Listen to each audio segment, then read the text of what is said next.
Hello, everybody. We have Maddy O'Neal here, and I am Hannah with Festival Insider. We're going to interview her about some of her upcoming music, new music, live performances, and more. And we'll dive right into it. Yay, thanks for having me. Thanks for hopping on. Yeah. So, Maddy, tell us about your first music-related experiences, and how long after did you begin creating your own music? Um, well, kind of growing up, I was like surrounded by music constantly. My dad was in a band in Hollywood like before I was born. But he was like always playing music with his buddies, and like we had like a music den in our house. Mm. So it was like had the record player and all the instruments. And my brother was in a bunch of indie rock bands growing up in St. Louis also. So I was always going to his shows, and he was like feeding me like all this crazy music that I didn't know about. So yeah, that was kind of like my upbringing with music. And then my first like introduction to the electronic world was I went to Lollapalooza actually in 2006, and Daft Punk was headlining. Ooh. I was like a junior in high school or something. So that was kind of an eye-opening experience, like being at my first festival in general.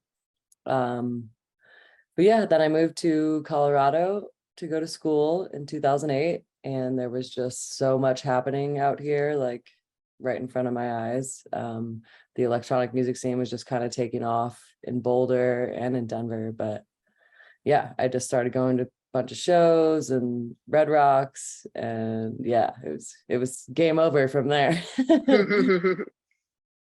So when did you first start creating music then? Was it like during college or like kind of right after college? Yeah, it was my sophomore year of college. So it was like the first time I was living on my own and kind of like doing that whole thing. Yeah,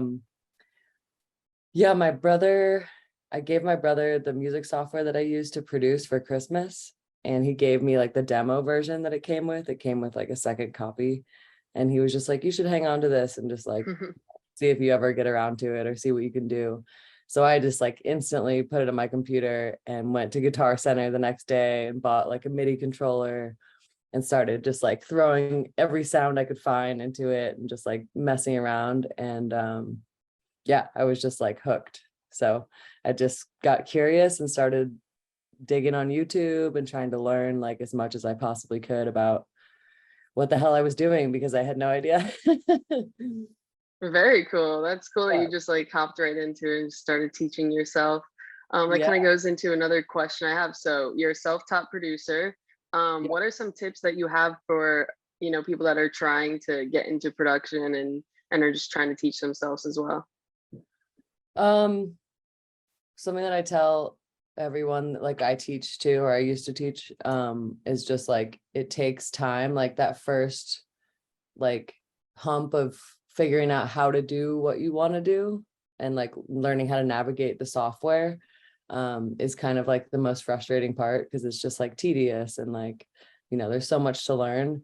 But once you get past that, that's when it really gets fun. And I think that having other people that are learning as well is really useful, because you can share tips with each other, get feedback on songs that you're working on.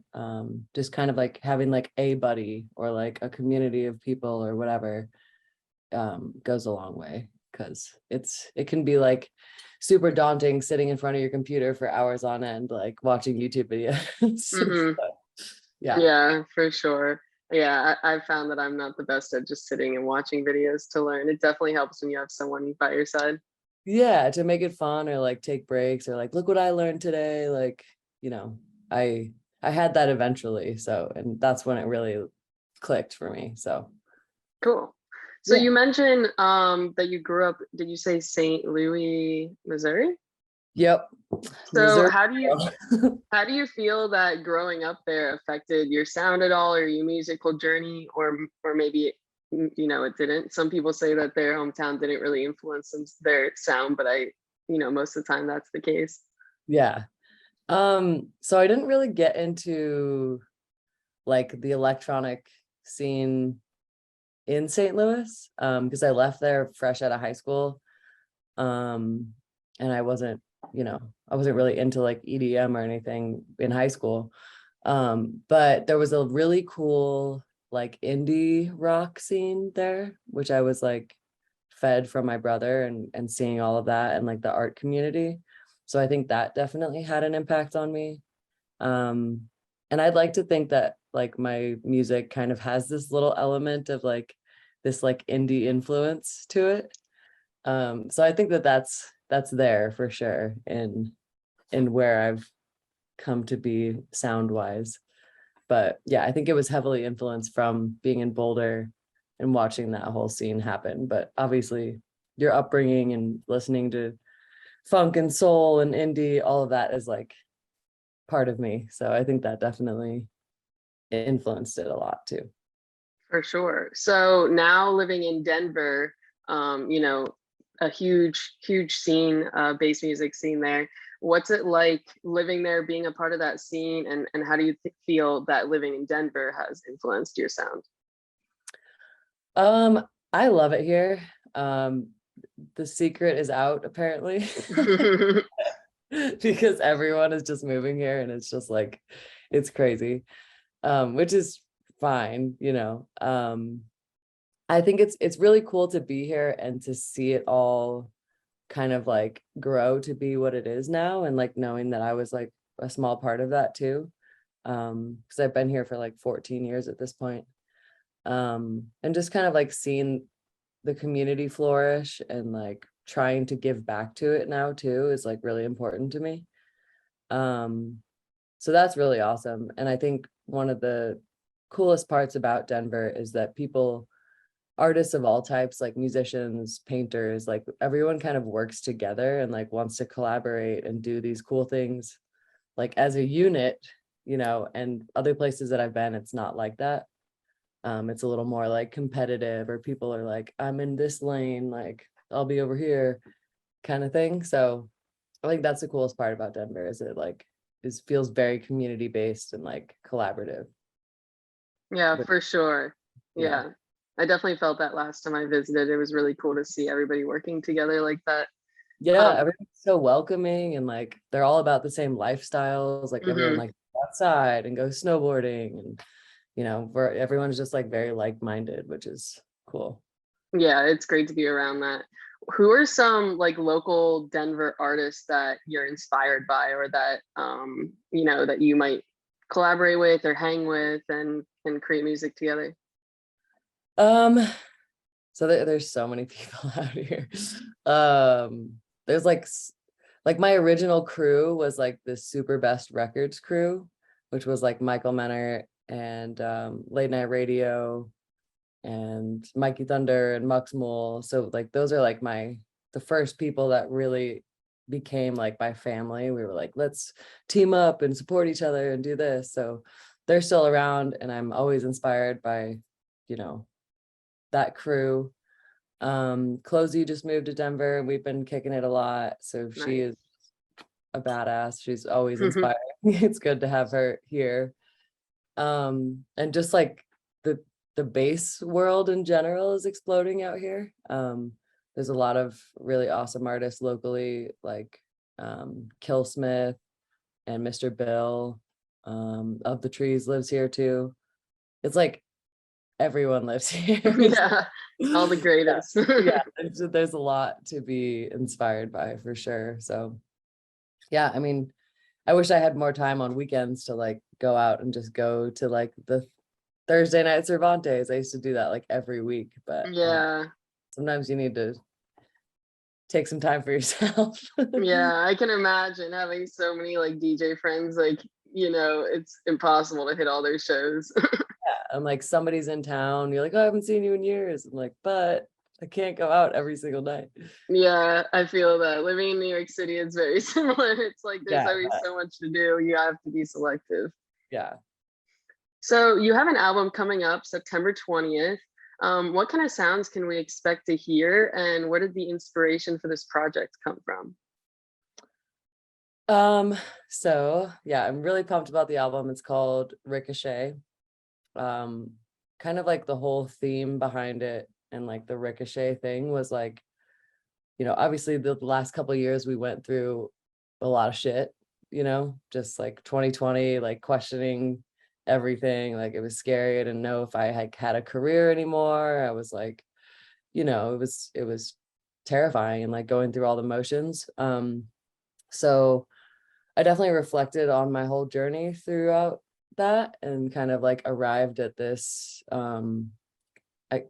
The album came together when I finally like felt like myself again. So it was kind of like this bounce back, like returning to myself kind of theme. I really trusted myself creatively, and I had the chance to step back from touring and like refocus my vision and really trust like what I wanted to do and what I was trying to say. So that was kind of like the overall inspiration behind it. But yeah, it was really awesome. It's 10 songs. I explore a lot of tempos that people might not expect from me, like doing some halftime stuff. Um, there's some chill ones, there's some bangers. I worked with a lot of really awesome singers, instrumentalists. It definitely has the signature like Maddy sound where I'm blending like electronic with these organic elements of instrumentation. But it's like a little bit future based, a little bit trappy, a little glitchy. I cover a lot of bases while still being cohesive, which was fun to do. I wanted to like stretch and experiment, but also have it feel like it was one story. So that was a big accomplishment, I think. Yeah, those are always the best type of projects where it's like it can vary throughout, but it still is cohesive. So very Yeah. excited for that. Yeah. You've already dropped a few singles from the album. So you actually just dropped yesterday, I believe, Mhm. Change of Pace with Moons. Tell us about how that collaboration came about and what that process was like. Yeah. So probably for the first time ever, I tried something different going into a project, and I like prepared myself before I even started. So I like was making lists of like people that I wanted to work with. I was taking a couple days to like mess around with synthesizers, just like full days of experimenting and kind of like lining out this roadmap of like what I wanted it to be, like album resources. So she was definitely on my list of singers I wanted to work with because I'd seen her work with Drolo and Dactyl and Closey and recently Big G. And she just has an incredible voice and she's an amazing songwriter. So I started a bunch of ideas and then I sent them all out to vocalists that I was interested in working with, just to see if anything was sticking. And she loved the idea that I sent her that became Change of Pace. So yeah, we just tossed some ideas back and forth. I gave her some themes to run with, and she wrote the lyrics. I helped a little bit tweaking stuff here and there. And then we basically just bounced the project back and forth till we nailed it. And I think it turned out great.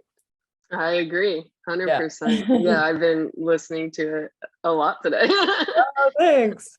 Yeah, it's like such a good feeling. Like release day is just like you feel like you just like let go of something. You're like, okay, it's out there. Yeah, I can imagine how relieving that feels. Yeah. And I assume it's been well received so far. Yeah.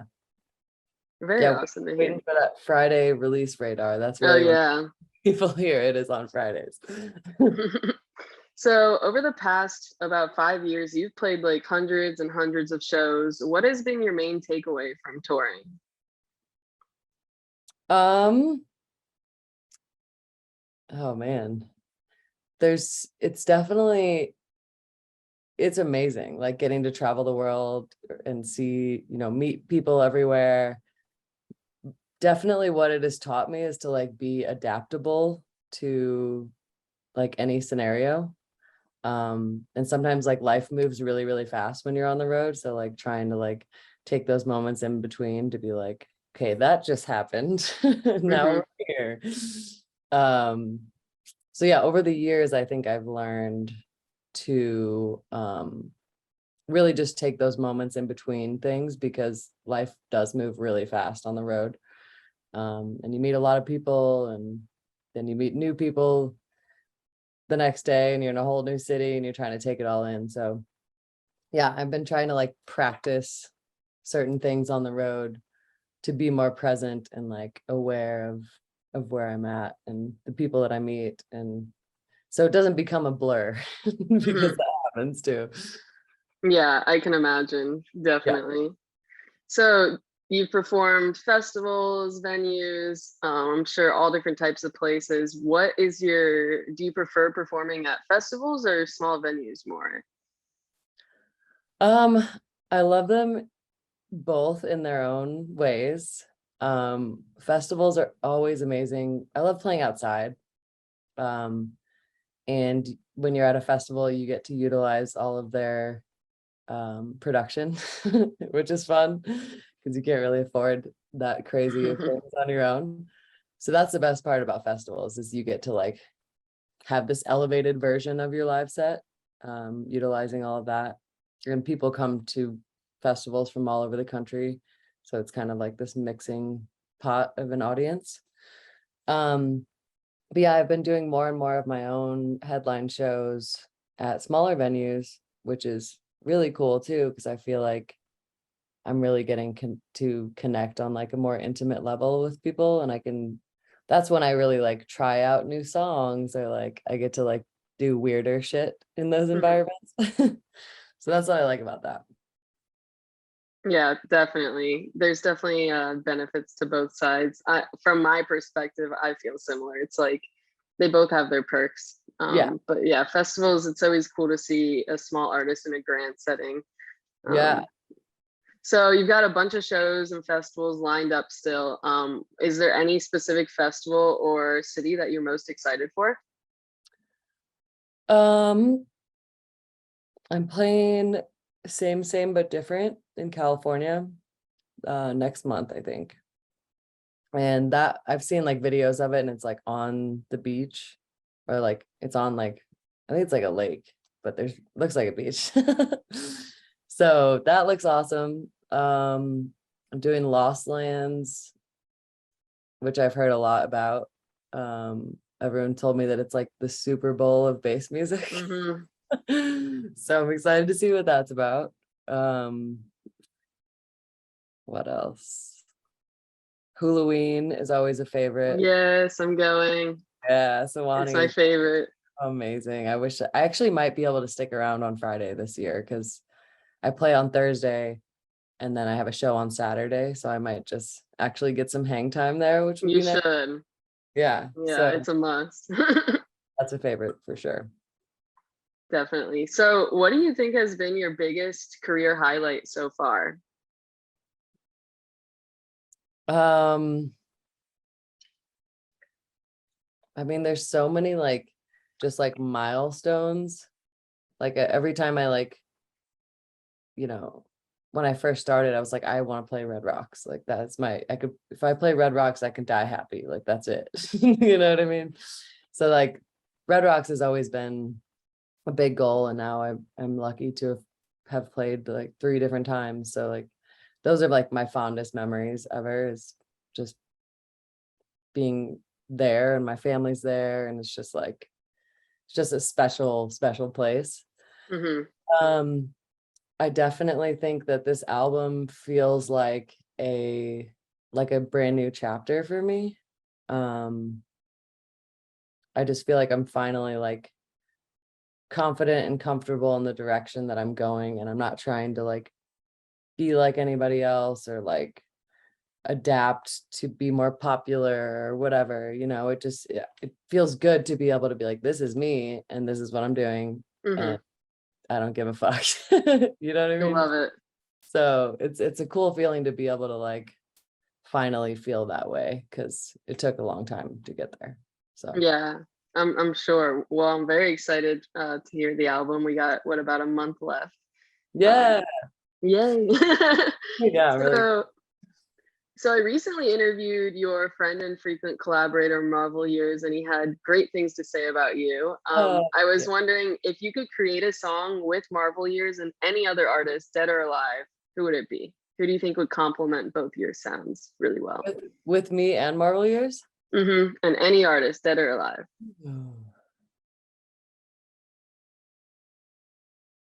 Okay, well, that's a broad spectrum. The first person that came to mind for some reason was Sylvan Esso. I was trying to think of like Oh, vocalists that would complement our styles.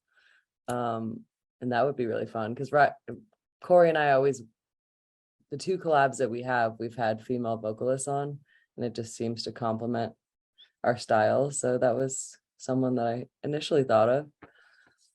Or like Nas.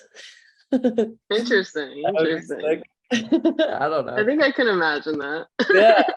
Just have a little verse section. Yeah, that's a tough Nice. Nice. question. So you recently taught a production class in Costa Rica, and I've heard it went really well. Do you have any plans for anything similar coming up? Not right now. I don't quite have time to teach as much as I would love it. That was one of the coolest experiences I've ever had. Like, it was literally like 50 women in the middle of the jungle in Costa Rica. Like, I taught a 12-hour production curriculum. There was like singing lessons, DJ lessons, like sampling lessons, like going out and taking your recorders and sampling stuff in the jungle. Um, Nice. it was just wild. Like, and I'm not used to being around that much feminine energy Hmm. either. I'm just tour with dudes all the time. So like that in itself was like really powerful. Um, but yeah, I was teaching one-on-one lessons over Zoom over the pandemic, and I really enjoyed it. So I hope maybe sometime like this winter when I have some more downtime, then I could resume that. Or I've always wanted to do like a bigger class in Denver where it's just kind of like open and whoever can sign up and come to it. So that's been a goal of mine. I just don't know when it's gonna come to fruition. For sure. So you've got new music on the way, more live performances. Anything else coming up next that we should know about? um I'm announcing a bunch of more shows over the next couple weeks, actually, for the rest of the year. So be on the lookout for that. I have a big Denver headline that's announcing probably around the same time as my record. So late September. So that'll be a big one for me.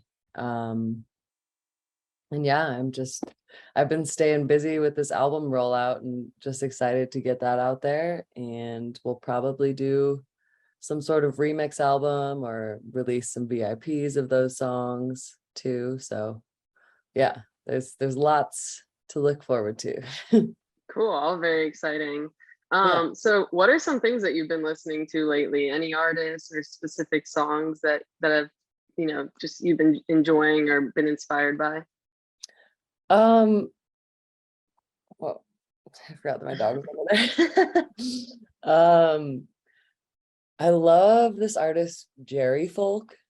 Have you heard of Jerry Folk? No, I haven't. He's really cool. He's kind of like indie electro. Okay. Roman Silver is badass. And I found Bikla from Roman Silver. Those are some artists that I recently discovered.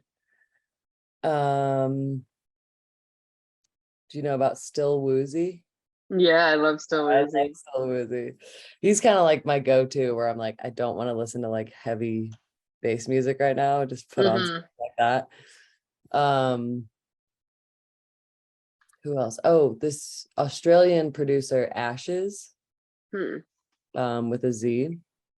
I just discovered his music and he's dope as fuck. I've been playing some of his songs in my sets recently. So shout out to Ashes. He's badass. Not heard of him. Definitely will check it Yeah. out though. Yeah. Cool. So one last question, very serious question. If Uh, you could be reincarnated into any animal, what would it be and why? whoa. I would want to be a bird for sure. Just like you'd go anywhere. Any specific kind of bird? Just any type of bird? Like a dope one, like a bald eagle or something. Yeah. Or I mean, I don't know if I want to be a fish. That'd be kind of weird. They can be pretty limited as a fish. Yeah, but like, like a dolphin or something, just like in the water, because I'm Hmm. being in the ocean is amazing. But yeah, I don't want to be a fish. Be pretty limited. Yeah, I think I want to be a bald eagle. Great choice. Haven't Yeah, gotten that one yet, but yeah. great choice.